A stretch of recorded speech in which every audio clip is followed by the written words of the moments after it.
Ladies and gentlemen, welcome to the Making Your Mark podcast. I'm your host, Mark Bundang. And today, as usual, and I say this all the time, we have a special guest. This one is Anne Pertus. Hi, Anne. Welcome to the Hi. show. It's good to see you. It's been a Nice to while. see you. Yes.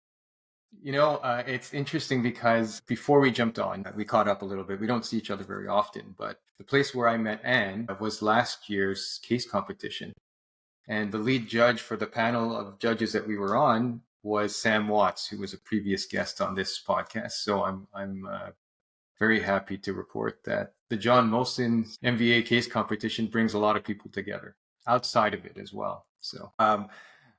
And as usual, the guests on our podcasts have they have very interesting stories, personal stories, and they have wisdom to impart. Would you be able to tell the audience a little bit about your background and where you feel you've made your mark? Sure. Do you have 3 hours? You did warn me about this. Yeah. It's always that condensing and finding something that this is my story, but what can others, I guess, learn from it or get inspired, that sort of thing. Because when I listen to podcasts, that's what I'm looking for.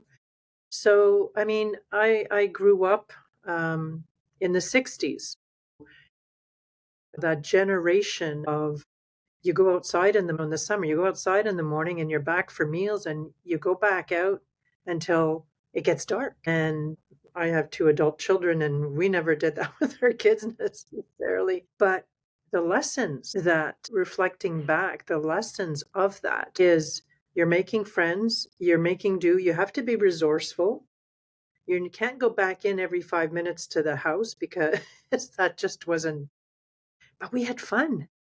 We actually learned to have fun and play. And it was more of a tomboy. So, flag football, if you will, or baseball in the streets, and learned so much about other people, right? Not like me, but hey, wow, this is interesting, that sort of thing. So I was born in Montreal, but I've lived in Ottawa, Halifax. As a child, we moved 12 times until I went off to university. So change, making new friends was sort of natural because perhaps of the different moves, perhaps my behavior style, but I felt that it was a really good childhood. I'm the oldest of four.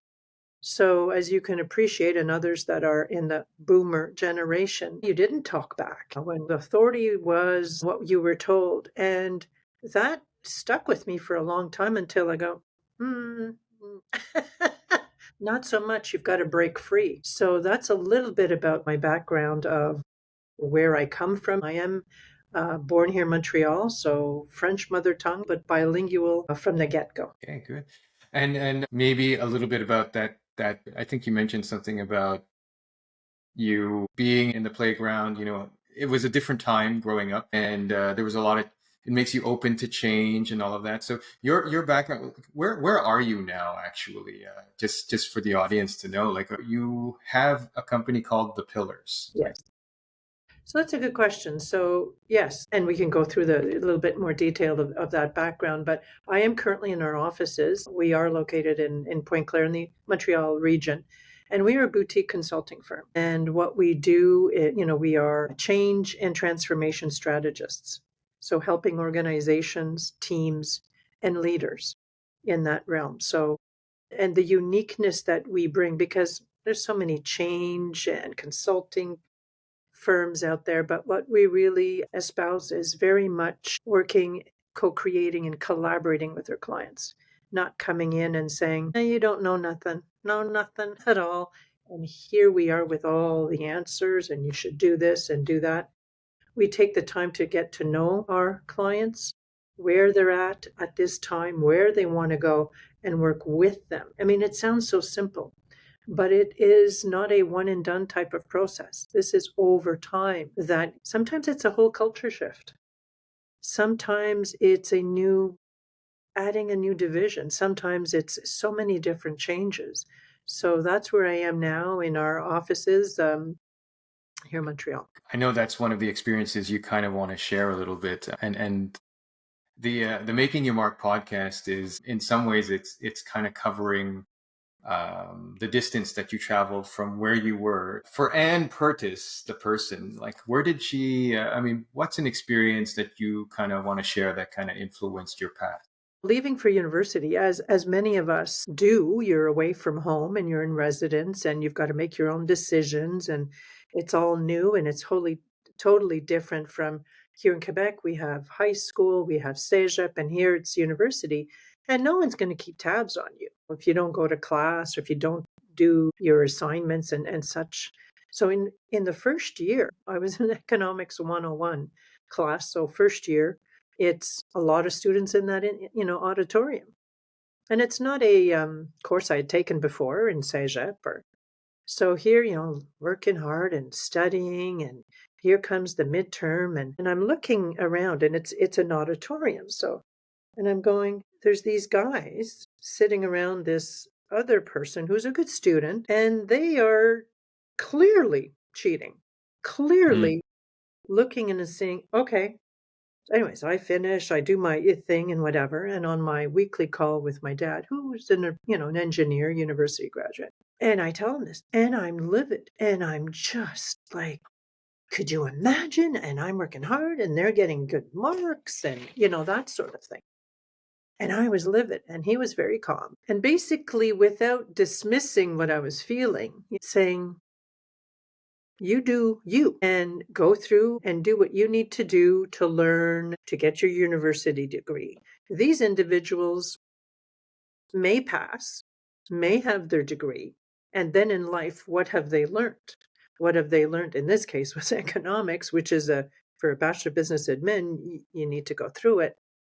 And it just reminded me, as I was reflecting on these stories over the weekend,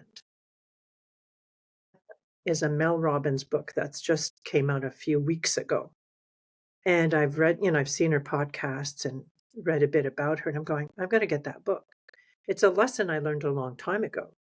But sometimes I still need to hear that, let them, let you do what you have to do for yourself. So be authentic, transparent, and be who you are. And that value of integrity is very strong in me, and it's still there today. But it's like, let them. Well, that was And one.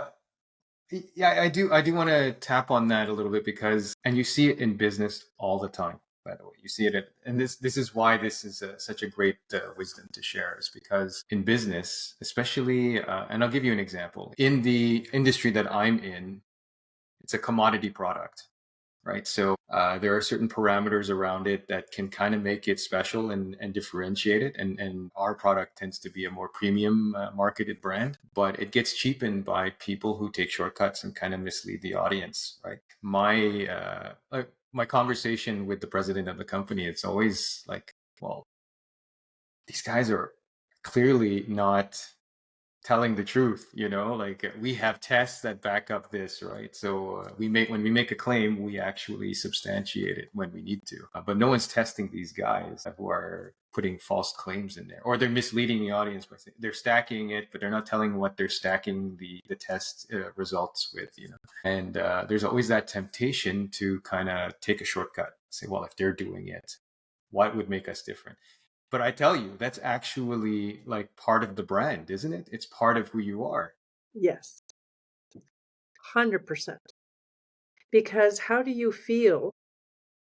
How would you feel if you stoop to that? That always makes me think, that be true to yourself. Well, everyone's doing it. Why shouldn't, like, maybe I should do that, like that. But you're not going to feel comfortable. I would guess, Mark, that you wouldn't feel comfortable in doing that. Is there something that you've kind of run into that you can share with the audience? And then how did you deal with that? Yes. I mean, I've been on my own entrepreneur, and then we merged, Carolyn and I, to create the Pillars back in 2010. So I've been an entrepreneur since 2007. Been working since I'm 14 years old. I'm 63. So a long life. And some of that was in corporate life. And I learned a lot about what to do and a lot of what not to do. And I was in some really good companies, some very good companies, one in particular um, had an amazing leadership development program. Amazing. It was London Life and mortgage division I was in. So it was amazing. We would go on these boot camps and we're gone for, 10, 12, like amazing. And then you learn all this stuff. And then you come back to your regional office. And I was the director at that regional office and go, and then life hits you because you've been gone for 2 weeks and go this, that, and how do I apply all of that? What I've just learned, which was amazing. Self-awareness and how to do the different things. And, so many lessons. How do I put that together so that my team can benefit for themselves and for the team? And those life lessons we're just talking about in corporate life, stereotypically, maybe it's not everybody, but it's like some are there for me, myself, and I, and don't give a hoot about the team. And for me, it was like, wow, I've always been very inclusive with people, very much getting to know them and working with them and learning from each other. But sometimes it's like moving up that proverbial ladder. And I'm going, no, that's not what I want to be. And the working so hard, and it's not your company. Somebody else ultimately benefits from your hard work. Learned a lot about boundaries and all that good stuff. So I said, you know what? It's not for me. So I left corporate life and went into a smaller consulting firm that I learned a lot about. Well, did some stints in recruiting and headhunting, and this headhunting and then leadership development. Wow. You know, everyone matters. And the collaborative about putting programs together and all of that just resonated with me so strongly. And I had the opportunity. I knew 2 years in advance that he was retiring. This person, my boss at the time, was retiring. And so I had 2 months to prepare to launch my own business. So I hit the ground running in May 2007 simply because I had 2 years to prepare all the marketing. What do I want to do? How do I want to do it? And the really important part of that is a group of women. We were 4 women. We went through the Robert Middleton program of how to do all of this because one was already on her own, maybe for the last year. So we went through every weekend, very intense. We got together after work during our lunchtime to prepare so that I had a website when I started in 2000. And the learning from these 3 other women in this case was monumental. The support and feedback. Hmm. That's like honest Hmm. feedback. Are you crazy? Why are you doing that sort of thing? And that has been consistent throughout my life. It has been consistent of having these groups. So this group that you're speaking of as a particular example with the four, that's if I understand correctly, you were part of a consulting group. This person was leaving, and then you had 3 other women or 4 other women. There's 3 other women and I that we didn't start a business together. We each had our own different businesses. Okay, okay, and then And this we is together followed the program to then launch our businesses. One had already launched, but she was perfecting it.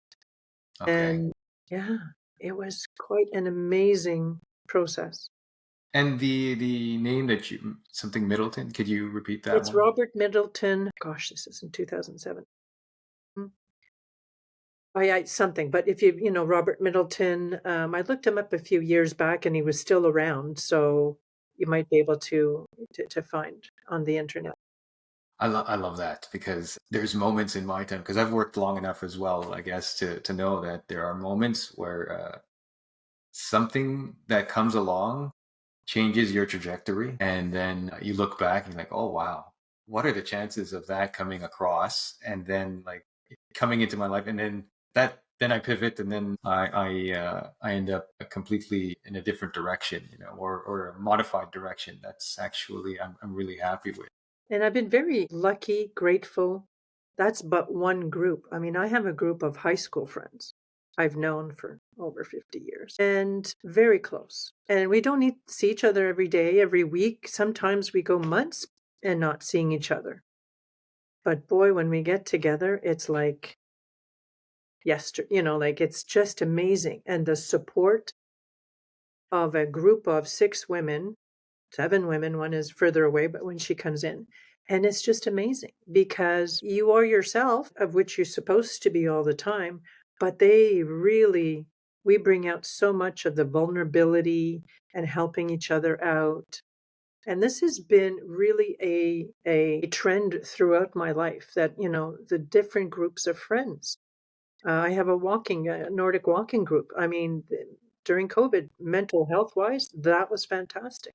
And of course, I have, a couple of friends with my husband that instrumental in enjoying, their company, enjoying what their life is is like right now and what they're going through and aging parents and soon to be grandkids and all of that and grandkids. So it's just that's always been is I don't need more groups of friends.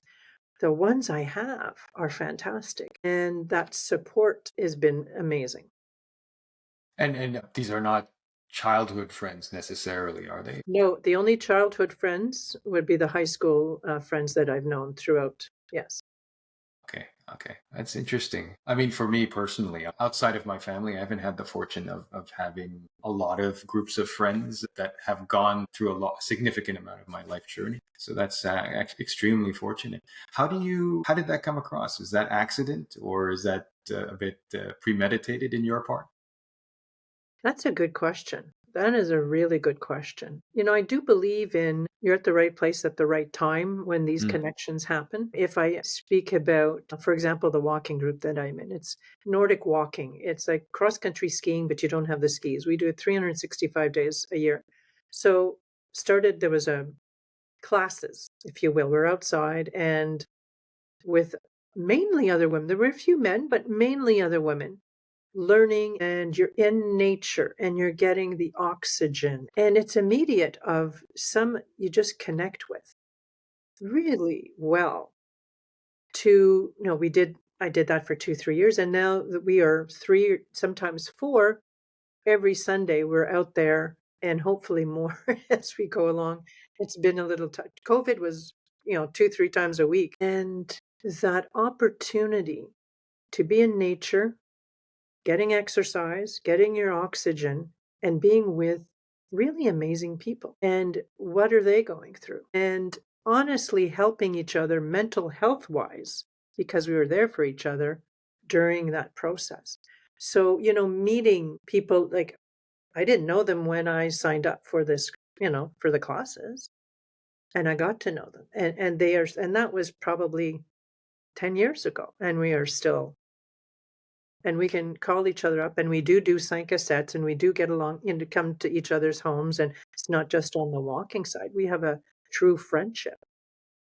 And, other groups too. I curling and met, a wonderful couple there that maybe 8 years ago, something like that. And it's just fantastic. Really, we have in French, des atomes crochus. There's things that have brought us together. And, oh, yeah, I believe in Hmm. that too. Hmm. Or, yeah, I've done that. And you just connect. And why have these people been placed on your path, on your journey? Because you needed to learn something, or they from you. But it's a mutual thing. I see a few themes from what you're speaking of. One is authenticity. The other one is inclusiveness, walking the journey with the people that you're doing the work with or your group, right? Like those are all themes as well. And I wonder if you could speak a little bit about how that ties into your approach with the pillars. So maybe go into a bit of the background of how the pillars started, and then if you could kind of tie those values together. Yeah. So I started 2007, my own Me, Myself, and I Inc., if you will. And for 3 years, it's that roller coaster of so busy. I hit the ground running, but then you've got to do sales development. So now got and then you're so busy. And then it's a roller coaster of busy, then go get more business, right? That sort of thing. And so when we got together and merged our practices, it was either making a lot of money, but you have no time, or you don't have money and you have time. And so trying to balance that out. And, meeting, certainly with Carolyn, meeting and going, we were at the same place. And so, and we'd met each other, I had 3 years maybe before, 3, 4 years before we actually merged and created the pillars. And the reason we created the pillars, besides what I just said, is we wanted to do something different than your typical consulting company. And Carolyn has a master's degree in change, and I had more of the leadership development, team, Mm. behavioral aspect to it. So we got together and said, what's the difference that we bring? What do we do that, because go Google change, transformation. There's like a slew of consulting firms. Like you could drown in that, right? But what differentiates us is we think, because that's what our clients are saying, is very much that co-creative piece, that collaboration with them, with our clients, with the individuals to navigate that journey. Because if you are doing a culture shift, you are maybe in an organization right now that's more conservative type, and we really need to be more entrepreneurial, maybe a little better at risk. And that's a culture change. And that doesn't happen like that. There's going to be a transition. So helping them going through that transition and seeing that transformation at the end of the day where they don't even remember that they were over here. What? We were thinking that? Now we're like, right? So it's learning. And then you start, the organization, the teams. We've been working with some teams for a very long time. And the transformation, and, sometimes when we do, hey, do you remember what? Oh, yeah, I remember that now. So they've made such a progress on their own journeys. And we believe that that collaboration, working with people, instead of that top down, a lot of us don't like to be told what to do. But if we have a voice, hey, we're going over here, let's get those voices together. And how might we work together to get to that? What might this look like? So it's really that, and the people we work with are community of associates, and every year we have interns from Concordia, going through their stages and stuff. And boy, oh boy, the learning that they bring in, and vice versa. It's really interesting. So we know we're on to. I mean, we are into our 14th year, 15th year of existence, and we've come like a long way. At the beginning, like many entrepreneurs, I'm sure. Okay, so we're good at this, and we're good at that, and we're good at that. Oh yeah, we can do that. Yeah, yeah, yeah, yeah. You want to watch? I gotta watch it. And we've been much better in the last few years, and we've our last 3.0, our website is very much change and transformation. Do we do leadership development for our clients going through the trend? Sure. If we get a call of, can you come in and we've got 20 new leaders come in and we want them to have a 1-day class to be the best leaders that they can be. Sorry. We don't believe they will be in 1 day. So we've been very good at doing it, but it's taken time. Because you're an entrepreneur, right? You need that income coming in. You need to, and you learn as well through all of this and how to communicate all of that. So it's not an easy journey, but it's a fulfilling journey when you can be there and help individuals, teams, and organizations navigate through the transition, the change, and get to that transformation. It's extremely gratifying. It's interesting in that there's definitely a parallel that I see between the topic we just talked about in terms of the groups. The way you approach that seems very similar to the way there are some similarities to the way you kind of approach your evolution, or I guess your work with clients and with everyone else. Is that something that you and Carolyn, your business partner, is that something that you both shared walking into the pillars, or is it something that you kind of just developed into eventually? As in developed what I just went through of what that evolution. Well, because you have your own culture in the pillars, right? Yes, yes, we do. And I'm wondering if you already knew that this is the approach I like to do, and then this Carolyn said this is the approach I like to do. Oh wow, there's a match, or is it more of like something you co-developed together over time? I think a bit of both, to be honest. We knew we wanted something different than the up and down of our individual practices.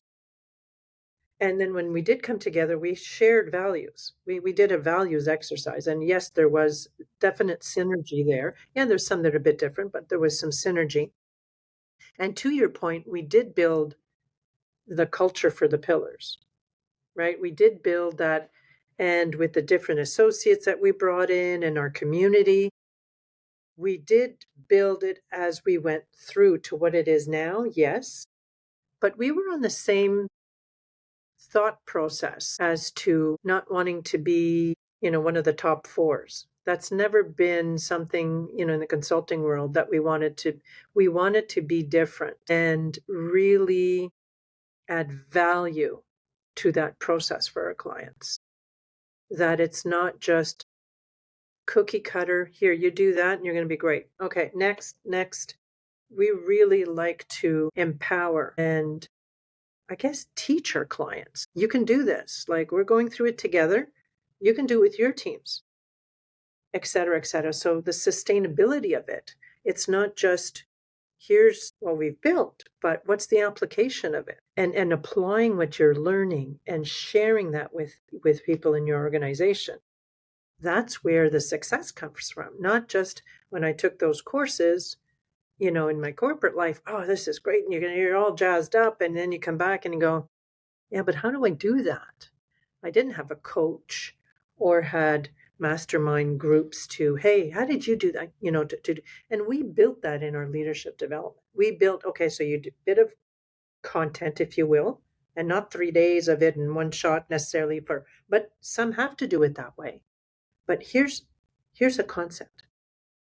Now, how do you do that in your organizations? And we've had these change forums as well. You do that in yours. So not only are they learning from the material and maybe from Carol and I facilitating the process or one of our associates, but from each other. And that's the beauty. It's like we don't have all the answers. The clients may not have all the answers, but together and including people to get through that next phase of the transformation. So to answer your question, I think we were aligned, but it's not like day one, my goodness, our culture is built, through time.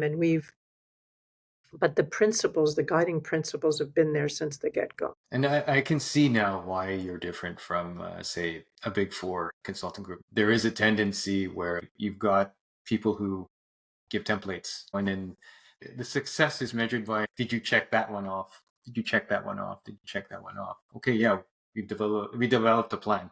Great. How do you do it? What am I supposed to do next? And I'm not saying that that's for like the whole experience for everything. It's just what I had seen in the past, right? So I think the beauty of your setup is that you definitely have a chance to be very personable, very like you kind of shepherd them through the process, hold their hand a little bit if they need it. And now I can see why you kind of led into this episode with how you with your university experience, about the cheating and stuff like that, because I see values like a deep integrity, a deep care of how people get to where they need to go. And I think if that's what you're going for with the pillars, I can see why you've been around for a while. It's something of value to people that I think people seek it.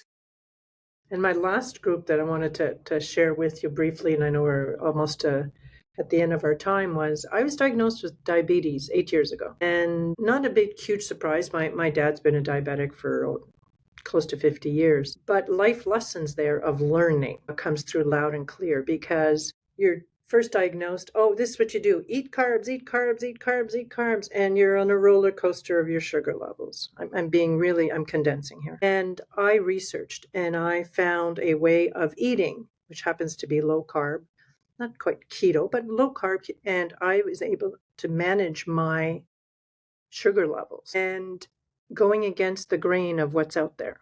Nutritionists, endocrinologists, my goodness, no, don't do that. You need carbs. I go, and probably one of the ones that are better managed of his clients. And I don't say that to toot my horn, but this is working and it's working for me. And different diabetics have different ways. And again, went through an advanced program and we've continued. It's lifelong, it's free for life.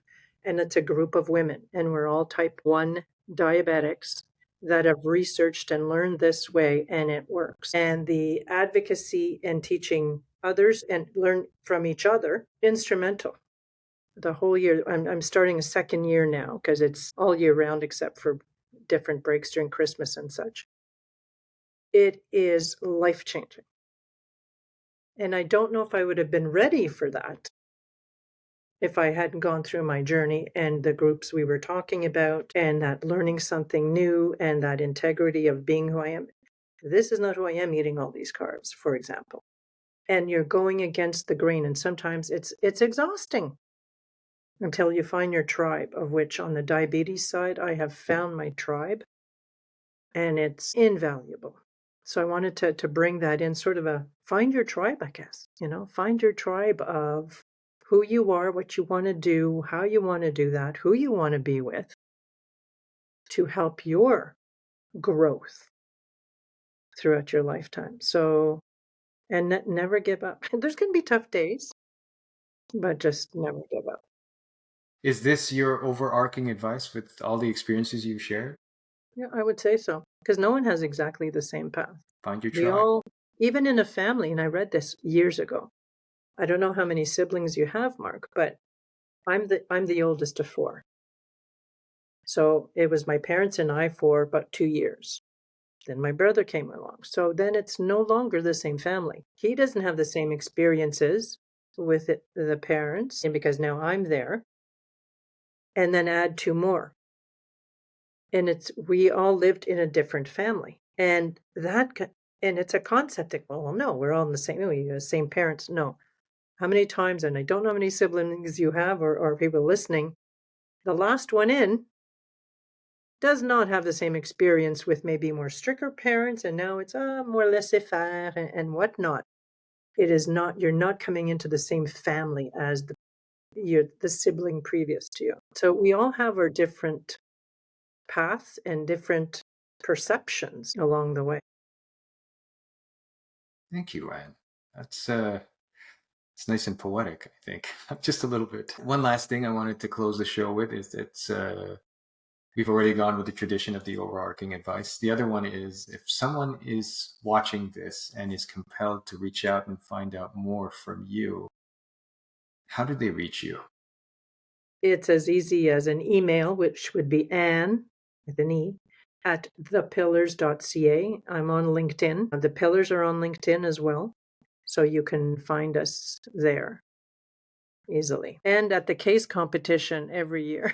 Nice It's plug for. amazing. I highly suggest being a judge at these competitions, learning, yes, not only from the students and seeing where they're at, but also amongst judges. And we have the case debrief with an amazing facilitator. So it's a learning experience every year that I cherish, and done now for 4 or 5 years. So highly suggest that people look into that. Thank you very much for your time. Thank you very much for sharing your wisdom and your story. I'm sure a lot of the audience will definitely take different pieces depending on where they're at in their lives as well. And I hope they do reach out to you. And Well, I thank will you. also put this on YouTube, on Spotify. I'll put your link in the description, and there'll be Thank you.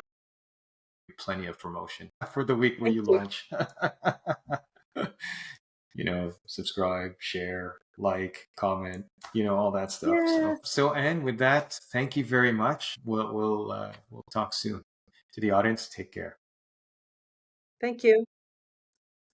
Hey, thank you very much. If you made it this far to the end of the podcast, I really want to thank you from the bottom of my heart. We're just starting out, so it would help if I could just ask one more thing of you. Please subscribe to this channel and share the podcast, share the episode on any platform you can. It would mean a lot to me, and it would help us a lot. Thank you.